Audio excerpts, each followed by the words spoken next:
గురుగ్రహము 18 October నుంచి 5 December వరకు కర్కాటక రాశిలో మారుతున్నటువంటి కారణం చేత ఈ కర్కాటక రాశిలో జన్మించినటువంటి వారికి ఏ విధమైనటువంటి ఫలితాలు కలుగుతాయో మనం తెలియజేసుకునే ప్రయత్నం చేద్దాం.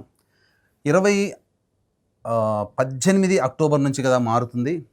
17 అక్టోబర్ వరకు మిథున రాశిలో సంచరిస్తున్నటువంటి కారణం చేత కర్కాటక రాశి వారికి వ్యయములు అంటే ఖర్చులు అధికంగా ఉన్నప్పటికీ కూడా అది సద్వ్యయం అవ్వడము, ధార్మికమైనటువంటి కార్యక్రమాలకి ఎక్కువగా అంటే చారిటీ సందర్భంగా ఎక్కువగా మీరు సంబంధించినటువంటి ఖర్చులు చేయడం అనేటువంటిది జరుగుతూ వస్తుంది. ఇంకా చెప్పాలి అని అంటే ప్రధానంగా రాశిలోకే గురు సంచార ప్రభావం ఉన్నటువంటి కారణం చేత కొంత ఒత్తిడిలు, మానసికంగా ఒత్తిడిలు, శారీరక శ్రమ అధికంగా అయ్యే అవకాశాలు ఎక్కువగా గోచరమవుతున్నాయి.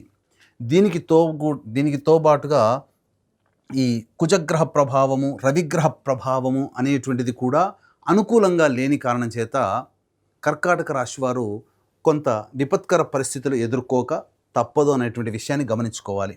ద్వితీయ కేతువు, అష్టమ రాహు, భాగ్యశని ఒక రకంగా చెప్పాలి అని అంటే చాలా మటుకు అంటే ఒక శుక్రగ్రహము తప్ప మిగతా శుక్రుడు, చంద్రుడు తప్ప మిగతా సప్తగ్రహాలు కూడా అనుకూలంగా లేవు.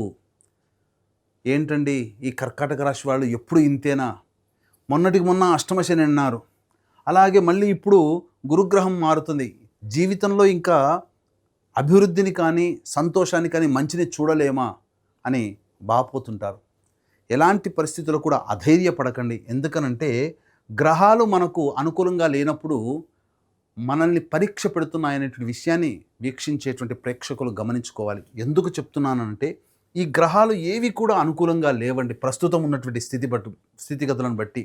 కాబట్టి కర్కాటక రాశిలో జన్మించినటువంటి వాళ్ళు సాధారణంగా ఎటువంటి ప్రయత్నాలు అనగా ఉన్న స్థితిగతిని అలాగే కంటిన్యూ చేయండి.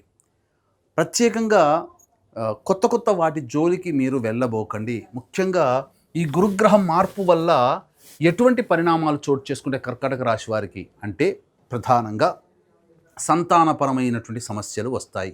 సంతానం మూలకంగా ఖర్చులు కానీ సమస్యలు కానీ పెరుగుతాయి. సంతానం మాట వినకపోవడము, సంతానం అభివృద్ధి లేకపోవడము అనేటువంటిది జరుగుతుంది.